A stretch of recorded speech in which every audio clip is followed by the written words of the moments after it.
스포츠 엑스파일의 청춘입니다. 안세영 선수가 좀 대단한 선수입니다. 안세영 선수가 지금 세계 여자 배드민턴 랭킹 1위잖아요.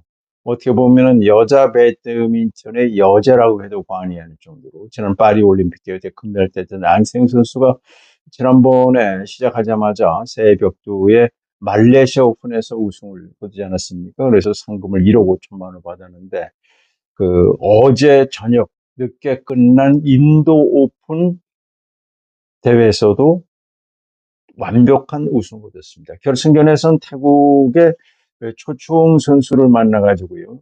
1세트는 21대 12, 2세트는 21대 9, 40분 만에 결국은 우승을 거뒀단 말이죠. 이 사실은 인도 오픈은 작년에는 안세웅 선수가 8강전에서 무릎 부상 때문에 결국은 기권했단 말이죠. 그리고 금년에 들어서, 그러니까는 두 개 대회에 한 세트도 잃지 않고 완벽한 경기력으로 결국은 2회 연속 우승 차지했어요. 인도 오픈에도 우승이 있습니다. 9,700만 원. 지난 말레이시아 오픈에 1억 5천만 원인데 9,700만 원의 상금 받았다는 말씀드리겠고요. 야, 안세웅 선수는 정말 제가 보기에는 그러니까 두 개 대회를 한 세트도 잃지 않고 결국은 완벽한 우승을 거둔다는 것은 쉬운 게 아니거든요. 역시 세계 랭킹 1위다운, 여제다운 그런 모습을 보여주지 않는 그 상태입니다. 역시 한세영 선수는 우승을 거두면 또 라켓을 확 던지고 말이죠. 두 손을 말이죠. 무릎 꿇고 그냥 관중들에게 우승의 감동을 주지 않습니까?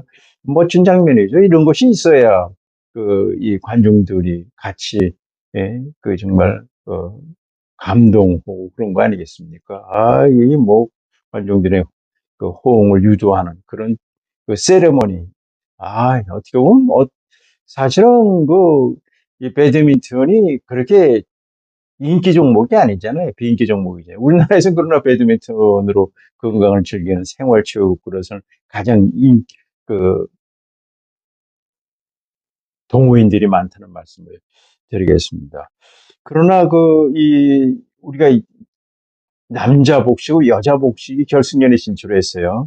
남자 복식에 이제 서승재, 김원호조가 말레이시아, 이게 세계 랭킹 2위, 거의 1대1로 졌어요.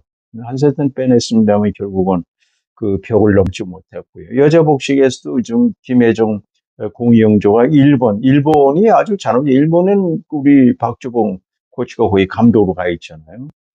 일본의 이가라, 시쿠라, 모토에게 결국 0대1로 져서 우리가 준우승을 붙였고, 역시 이제 안세웅 선수만이 여자 단식에서 2025년 울산연의 두 개 대회를 갖다가 완벽하게 한 세트도 잃지 않고 우승을 거뒀다는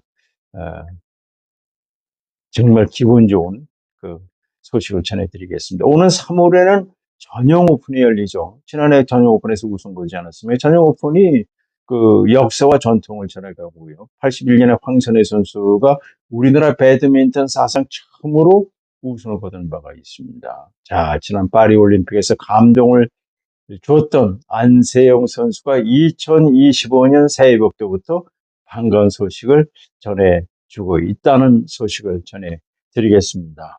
자, 그리고 이제 우리나라 축구의 자존심, 월드 클래스. 지금 18살부터 이제 성인 무대에 들어선 손흥민 선수가 벌써 33살이 됐습니다. 지금까지 모두 270골을 넣었어요. 그러니까는 토트넘에서 170골, 그 다음에 국가대표 선수로서는 51골, 그 다음에 분데스리가에서 49골에서 270골을 넣었고요.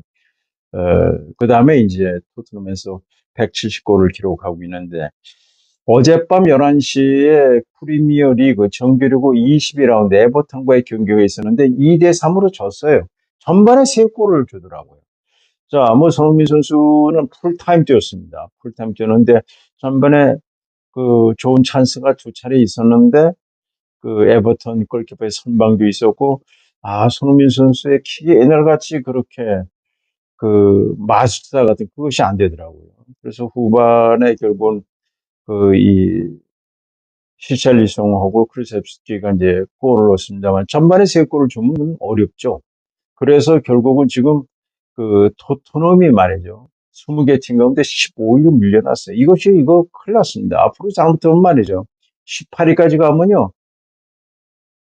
다음 시즌부터는 2부 리그 챔피언십으로 밀려나는 그걸 걱정하게 생겼으니 그 에버턴이 16위 팀이거든요. 그런데 2대 3으로 원정 경기였습니다만은 자 이러다 보니까 그 포스테코글루 감독의 문제가 생겼어요. 그래서 지고 나면은 팬들이 가만히 있습니까? 주장인 손흥민 선수가 엄청난 비난을 받게 되고요. 감독은 말할 것도 없고요. 그러다 보니까 감독을 바꾸라는 얘기 나오는데 사실은 그 포스테코글루 감독이 2023-24년 시즌에 그 4년 계약을 했단 말이죠. 그래서 지금 그 연봉이 한 89억 정도 되는데 지금 이렇게 간다면은 포스테코글루 감독이 그 감독차를 그 지키긴 좀 어렵지 않았겠어요. 그러다 보니까 지금 그 감독을 그만두게 하면 4년 계약을 했기 때문에 그 이 213억에 말하자면 그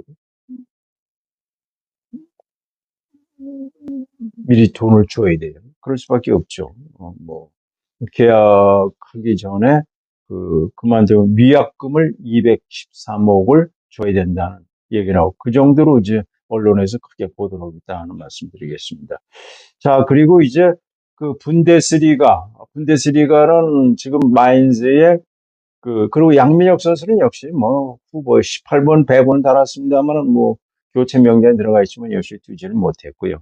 그 다음에 이제 이 분데스리가에는 이제 김민재 선수가 바이에른 뮌헨에 있고요. 바이에른 뮌헨이 있지 않습니까? 지금 1위고요. 그 다음에 마인즈에 이재성 선수, 혼혁 선수가 있고, 우니온 베를린에 이제 정우영 선수가 있습니다. 그러니까 4명의 선수가 지금 분데스리가에서 뛰고 있는데, 그, 맞대결이 있었습니다. 근데 우니온 베를린의 정우영 선수가 나오질 못했어요.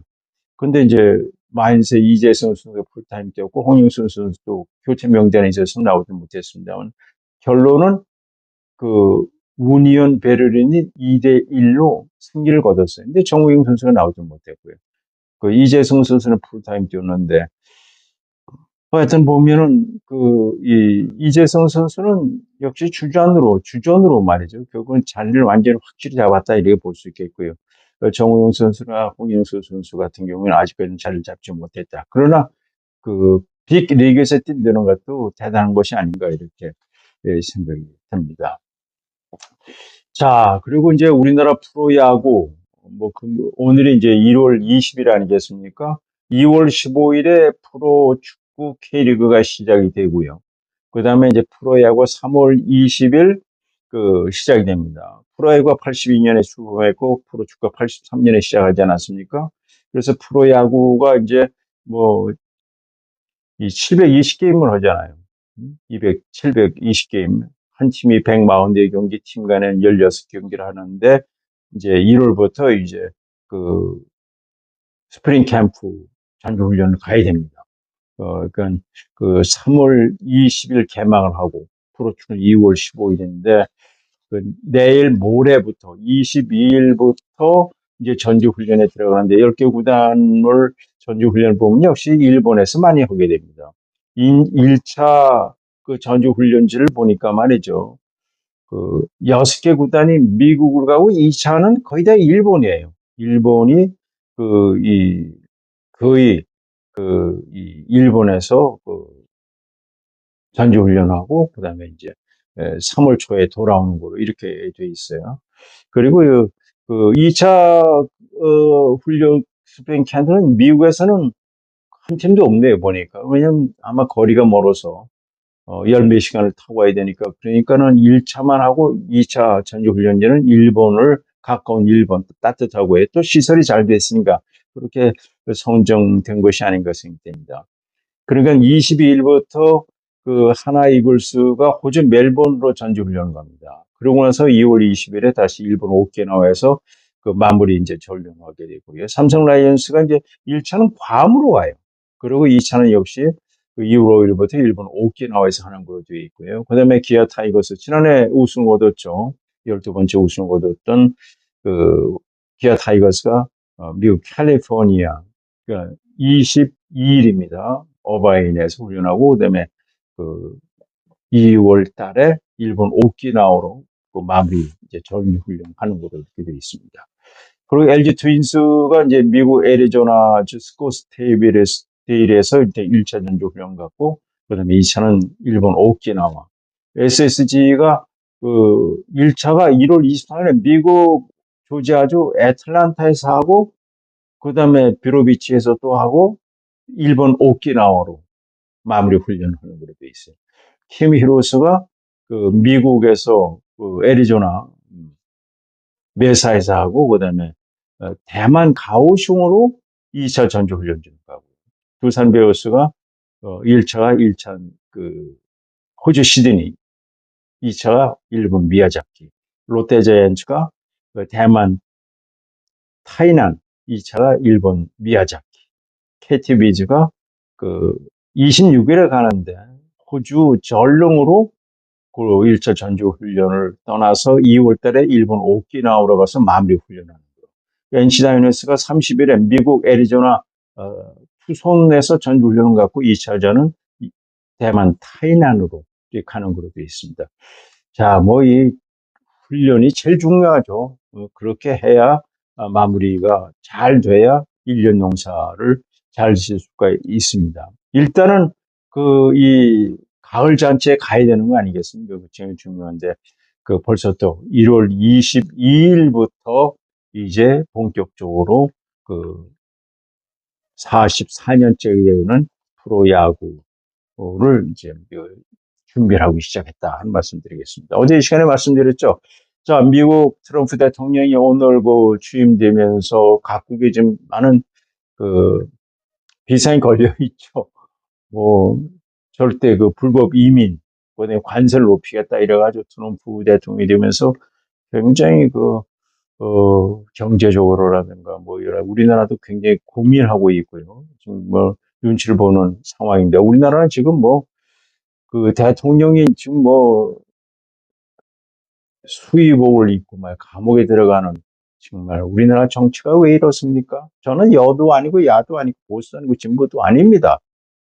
정치인들 정신 차려야 돼요. 정신 차려야 돼요. 국회의원 될 때는 다 국민과 국가를 위해서 열심히 하겠다는 사람들이 국회의원 뺐지만 달만 맨날 쌈박질이나 하고 말이죠. 언론도 문제가 있어요. 왜 여야 국회의원들을 맨날 쌈 시키는 겁니까? 자기도 모르게 저는 벌써 이 지역구에서 54년이에요. 전 70년부터 시작했어요. 옛날에 그러지 않았어요. 왜 그 정치인들을 매번 불러다놓고 싸움시키고 시청자는 그냥 자기도 모르게 보수하는 진보로 둘로 나눠졌단 말이죠. 이시조성 때 왜 우리가 일본에 36년간 그 식민지가 됐습니까? 큰 역사를 알아야 돼요. 정말 저는 우리나라 정치인들 말이에요. 정신 차려야 됩니다. 정신 차려야 돼요. 우리 국민들도요. 진보 보수요. 우리가 백성들이 왜 정치인이 아니잖아요. 좀 답답하다는 말씀드리겠습니다. 자, 이 트럼프 대통령이 되면서 정말 그 세계가 지금 긴장되는 이 순간이죠. 우리나라도 마찬가지입니다. 음. 그 어제 이 시간에도 말씀드렸습니다만 지금 그 공화당이 그 하원과 상원을 대다수 지금 그 공화당 의원이 하기 때문에 그 이 공화당 의원들의 입김이 굉장히 이제 그 달라졌어요. 어제 이 시간에 말씀드렸습니다만은 지난 1월 14일에 그 하원의 그 이 스쿠비 그 하원 의원이 앞으로 올림픽에 그 남성으로 태어나서 그 여성으로 성전하는 트랜스젠더의 올림픽 출전을 해서는 안 된다고 하는 말하자면 이 완전히 그걸 통과시켰어요. 그럼 이제 상원까지 가야 되는 상원에서 지금 공화당이기 때문에 그 통과될 가능성이 많습니다. 지난 파리 올림픽 대회 때요. 그 알제리아의 칼리프란 선수가 여자 복싱 66kg급에서 금메달 따냈어요. 이 칼리프라는 선수는 여자 66kg배 금메달 했지만 태어날 때는 남자로 태어났어요. XY 염색체를 가지고 있잖아요. 남자는 XY 염색체가 가지고 여자는 XX 염색체를 가지고 있는데 이제 성전환 트랜스젠더 가지고 그럼 여성으로 결국은 여성 선수로 출전해서 금메달 했단 말이죠. 근데 8강전 준결승전에서 이탈리아의 카리니 선수가 경기하다가 결국은 기권했어요. 왜? 이 칼리프라는 선수의 주먹이 얼마나 센지 도저히 경기를 못하겠다. 한 두 대 맞고 결국은 아이 난 못하겠다고. 왜 그러냐? 이 선수는 원래 남자로 태어났어요. 그런데 성전환해가지고 여자 선수로 출전한 거예요. 이거 앞으로 이거 안 된다는 거죠. 그래서 결국은 이 스투비 하원 국회의원이 결국은 하원을 통과해서 이제 상원으로 갔는데 예. 그러니까 과거에 민주당이 이제 주로 이제 상원 하원에 특히 상원에 이제 민주당 의원이 다수를 그 이 차지했을 때만 해도 여성이 여성임을 증명하기 위해서 수치스러운 신체 검사를 받는 것은 인권 침해다. 이래가지고 그거 안 된 거예요. 그래서 트랜스젠더 선수들이 출전할 수가 있었는데 앞으로는 아마 트랜스젠더는 올림픽에 출전하기 어렵지 않나. 그것뿐만 아니라 아마 과거에 축구도 그런 게 있었죠. 축구도 그런 게 있었어요. 육상 선수도 있었습니다만 앞으로는 아마 태어날 때, 그러니까 태어날 때, 남자로 태어났느냐. 그런 거죠. 그런 트럼프 대통령도 그전부터 그런 얘기 했어요. 생물학적 성의 중요성이 중요하다. 이런 얘기를 했기 때문에 앞으로 올림픽에는 그 트랜스젠더는 아마 성전환 한 선수는 추천하기가 어렵지 않나 이렇게 생각이 됩니다. 제가 보기에도 그게 맞는 거 아닌가 저는 그렇게 생각됩니다. 오늘 여기까지입니다. 시청자 여러분 무조건 건강하십시오.